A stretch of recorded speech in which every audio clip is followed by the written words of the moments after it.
Hi, I'm Kenneth Wajda. I'm a professional photographer here in Colorado. Welcome to another one of my photography talks. Today we'll talk about film speed. So there was a recent post on Facebook where somebody said, you know, I was using an 800 speed film and I accidentally shot it at 400. What's going to happen? Will it come out? So let's talk about film and film speed. You know, it's kind of like a recommendation.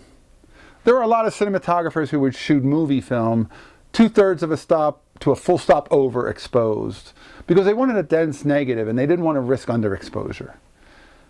It will come out. If you shoot 800 speed film rated at 400, you're just telling the camera that the film is less sensitive than it really is. So you'll get a little bit more density to your negatives. You'll have a little thicker negative. That's a good thing. It's way better to err on the side of overexposure. I'll put a link down below. There are plenty of examples of if you have a negative that's right on, proper exposure, if you have one that's 1, 2, 3, 4, even 5 and 6 stops over, 6 stops overexposed, they're still perfectly fine. You can get a photograph out of them. But as soon as you go to 1 stop underexposed, that's about the limit of what you can still get a pretty decent image out of, and you can still start to see degradation. And then 2 stops underexposed, what you have is this piece of plastic that you need to get silver to collect on, and you didn't put anything on it. If you're shooting at 2 and 3 stops underexposed, there's nothing on there. It's just like a thin negative with nothing to work with. What you're doing with light is you're burning stuff onto the negative. And a good negative has some decent quantity of stuff. If you were to hold it up to the light, you'd see dark stuff. That's the silver. That's the light that burned on and you got exposure onto that negative. But if you underexpose, there's nothing on that negative. If you overexpose, you have too much on that negative, but we can work with it because we have something to work with. So there's a lot of doubt and wonder and fear of what happens if I shoot at the wrong speed. Probably nothing, especially if you're only rating it 1 stop over or under than what it should be. But certainly if you're rating it anything on the overexposed side, you're completely fine.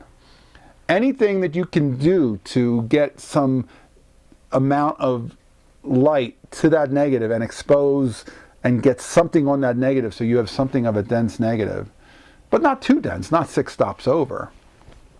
But I'll put a link to some pictures down below. There have been many studies showing how much you can get out of a thick, dense negative because there's so much to work with, but you can get very little out of a negative as soon as you start to drop down to 1 and 2 stops below.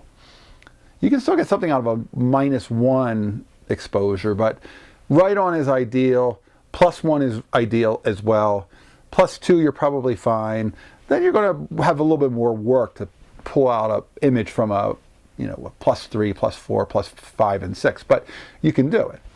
But the goal is if you're going to err on the side of overexposure. And if things are a little bit off, it's okay. Film has enough latitude that it doesn't really matter that it's like, you know, I shot at 400, but it said 800. I shot it at 800 and it said 400. All right, it's going to be a little bit underexposed, but you'll probably be fine. Film is good like that. And if you really want to be safe, set all your 800 speed film and rate it for 400. And then you're always shooting a stop over. And then you're always going to get a dense negative. And if you point it at something that's really bright and fools the meter, you'll still have something on that negative. If you're shooting 400 speed film, rate it at 200 or 250. Something a little bit lower. So camera's fooled. Camera thinks, oh, film's not as sensitive as I thought. And it gives a little bit more density to your negatives. It's pretty straightforward. You just want to get something on those negatives. And when you look at your negatives, look at them. Are they mostly clear and there's hardly anything on them? That's an underexposed negative.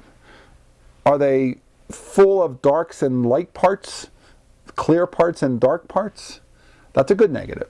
Is it jet black, the whole thing just solid, one big blotch of black? That might be overexposed. It sounds like it is. But you get to work with negatives and start to look at your negatives. You can get a sense that I just need to be right in the ballpark, a little bit over, and not too much under, and I'm pretty good. So don't worry, overexpose. That's today's photography talk. If you're enjoying these, hit the subscribe button. If you can support, hit the Patreon. And thanks so much for watching. I welcome comments, and we'll talk photography again soon.